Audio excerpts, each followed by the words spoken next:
Vamos falar agora com o Dr.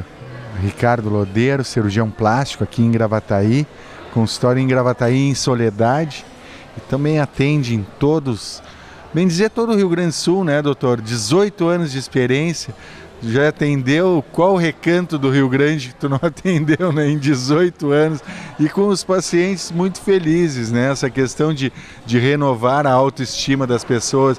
Cirurgia plástica é uma profissão muito legal, né, muito que dá, sim, te dá uma satisfação também, né, muito prazer, viu, doutor? É um grande prazer estar aqui, Milton. Um lugar maravilhoso para a gente poder estar conversando, né? Churrasco agora a partir de segunda-feira, hein? Dia 1º, hein? Exatamente. Agora nós vamos ter um cardápio bem sortido, né? O almoço aqui vai ser maravilhoso. A gente está... Eu estou curtindo essa reinauguração daqui assim com muita emoção. Nós não falamos o nome do restaurante Stanzadouro. O Stanzadouro é aqui na RS 118, em seguidinha, né, do posto Radar, e agora vai ter um churrasco maravilhoso ao meio-dia que ele estava atendendo só à noite. A pizzaria à noite é uma das melhores, olha, dá para se dizer, do Rio Grande, né? A região toda ficou assim assoberbada com a presença dessa entidade que é o Stanzadouro aqui, com uma pizza maravilhosa e agora com anos e anos e anos de experiência na área do churrasco sendo trazido aqui para dentro. O ambiente é muito gostoso, climatizado, vale a pena. Realmente é um lugar que nos dá muita felicidade de ter em Gravataí. Uma coisa de nível realmente... Dá para se dizer de nível de Porto Alegre, né? Melhor até, né? Com certeza. Nós chegamos até a brincar assim que Porto Alegre faz parte já da grande Gravataí. Da grande Gravataí. O PIB de Gravataí é muito grande com a GM aqui. Então nós temos essa brincadeira aqui assim, porque nós estamos desenvolvendo bastante, a cidade se desenvolve bastante, tem tido evoluções bem importantes em todos os campos, na área comercial, industrial. Na área da cirurgia, nós temos vários profissionais aqui de praticamente todas as especialidades, centros clínicos ótimos. Quando tu começasse há 18 anos aqui em Gravataí, Gravataí era só uma passagem da praia, né? Tu vinha da praia passar por Gravataí. Gravataí realmente era uma ligação entre, né, a praia e a cidade. Hoje Gravataí é a cidade. Hoje a Gravataí está assumindo uma postura bem diferente, com certeza está se projetando. E o povo também evoluiu, né? Com certeza, Milton, isso é uma coisa muito boa, né? A gente vê que a cultura do povo está cada vez mais próxima daquela cultura de grandes capitais.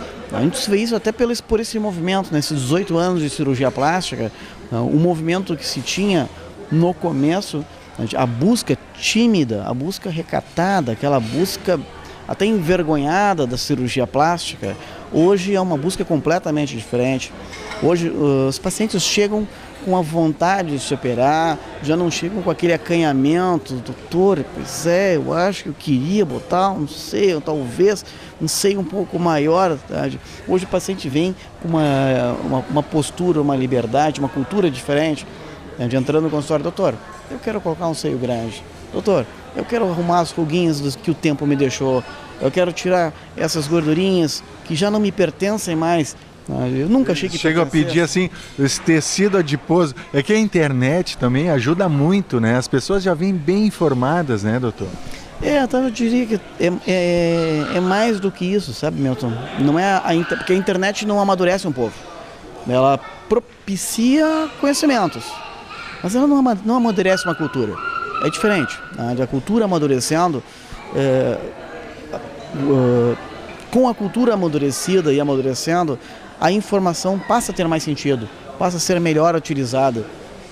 A informação passa a ter um significado bem mais importante do que simplesmente dados. Estão colocando seios grandes na Flórida, em Miami. Estão fazendo cirurgias de lipoaspiração na França. Isso é informação. O paciente, a pessoa olhar e dizer assim, isso é bom para mim, eu quero isso para mim. Não porque eles fazem, mas porque é bom para mim. Isso é a maturidade. Não é mais aquela comparação, o fulano fez, eu vou querer fazer também, a Beltrana fez, eu vou querer fazer também. Não, ela é aquela questão de autoestima, né? De querer melhorar, de se olhar e eu posso ficar melhor, sem comparar. As pessoas agora são donas dessa autoestima. Elas se acham agora proprietárias da autoestima, o que sempre foram. Mas agora isso vem à tona, isso brota. Agora, eu quero me sentir bem. Isso que os pacientes dizem hoje em dia. Coragem, tem coragem, né? Hoje as pessoas têm decisão, elas decidem em fazer a coisa e fazem. Isso é uma coisa que também mudou bastante, né? Aquele receio terrível, histórico de será que eu vou ficar bem? Será que que vão achar? Que isso? O receio histórico da anestesia. A anestesia era um fantasma, era um monstro de 7 cabeças, né, que era uma imensa de uma barreira para uma cirurgia. Nossa, vou me submeter a uma anestesia. Tinha gente que chegava a fazer testamento antes. Nossa, hoje a gente sabe, a tecnologia, a evolução da ciência, de conhecimento dos anestesistas, nenhum anestesista do meu grupo tem menos de 2, 3 mil anestesias nas costas. É uma coisa assim, o grupo é extremamente bem preparado, o hospital está extremamente bem equipado. Então eu entro com uma segurança na sala. Eu conheço pessoas que fizeram procedimentos contigo, realmente saíram hiper satisfeitos. Diz que sempre que se corta tem uma cicatriz. Tem um corte que tu fez numa pessoa conhecida minha que não tem cicatriz. Mas isso, vamos lá, não é mérito até brinca, né? Não, isso não é mérito da mão do cirurgião, tá? Isso tem uma relação íntima com a cicatrização de cada pessoa, e eu friso isso na hora da consulta, né? Porque algumas pessoas me procuram, a cicatriz da minha amiga não se enxerga mais. Calma. Existe a técnica cirúrgica que eu domino e que propicia o melhor que o corpo pode dar. Eventualmente, o corpo não vai dar tanto quanto se queria. São os casos de cicatrizes do tipo queloide, né, onde a razão de ser não existe, ela aparece.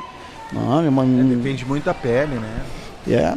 E do molde de cicatriz de colágeno que vai ser produzido, a organização desse colágeno, e daqui a pouco eu tenho uma cicatriz alta. Da mesma forma que eu defendo piamente colegas, quando um paciente vem me procurar e me dizem, doutor, olha essa cicatriz grossa, alta, feia, e seu colega é um carniceiro, é um açougueiro. Não, só um pouquinho, vamos com calma.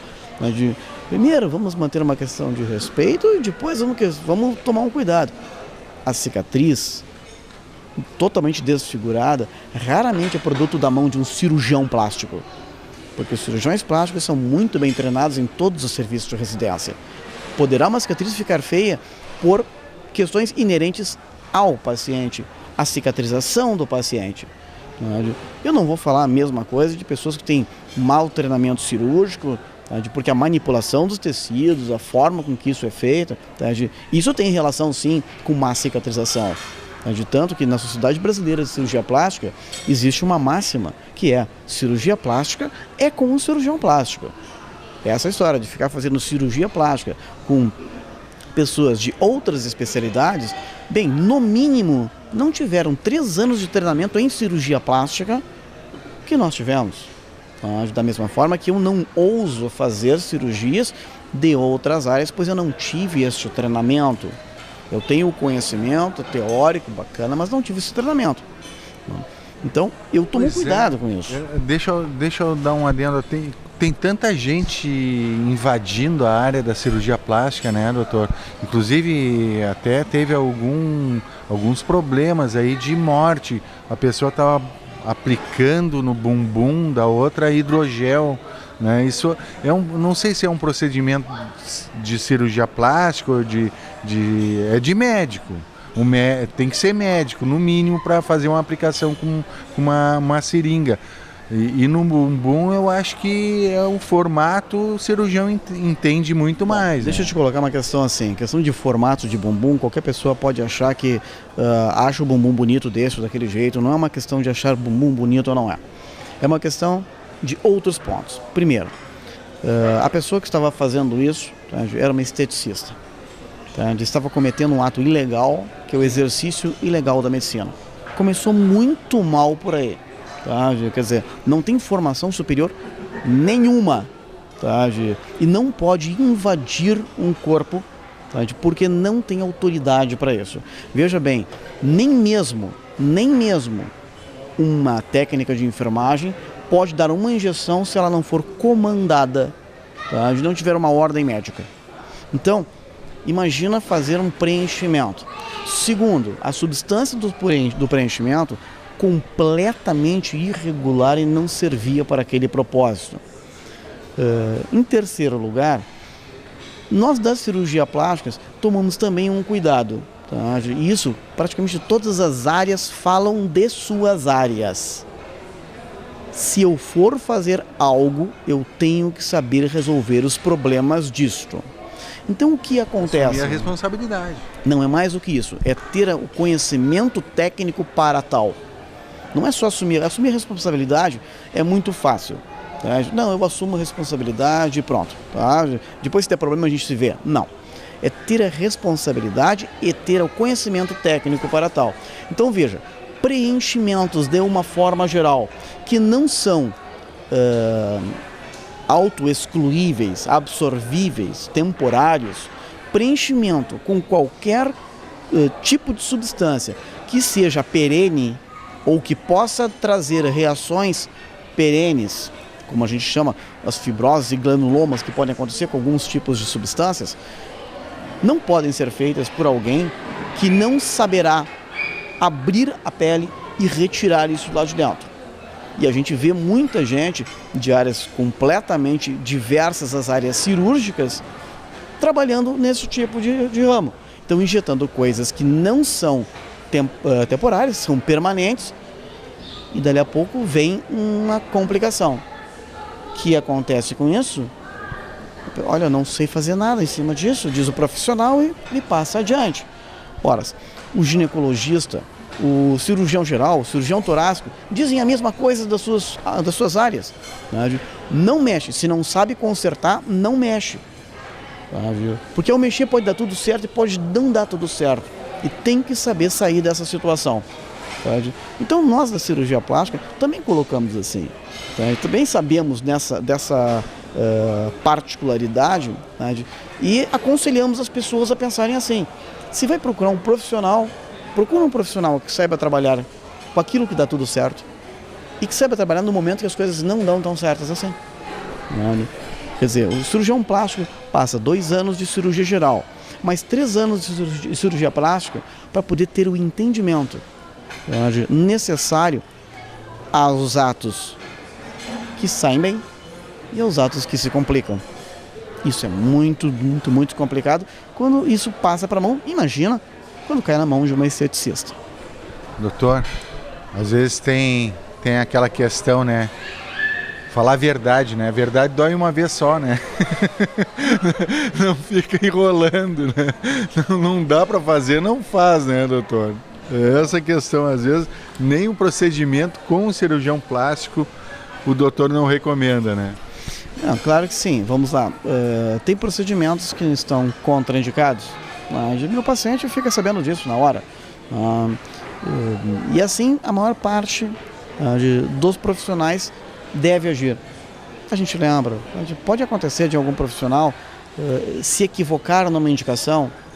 Pode, é possível, equívoco. Mas eu costumo dizer uma coisa, se errar é humano, acertar também é. Aí, falei com o doutor Ricardo Lodeiro, cirurgião plástico. Eu sempre digo ao médico da verdade, ele fala a verdade, né, doutor? Doa quem doer, né? Eu acho que a sinceridade é uma coisa muito importante, principalmente quando tratando do corpo, né?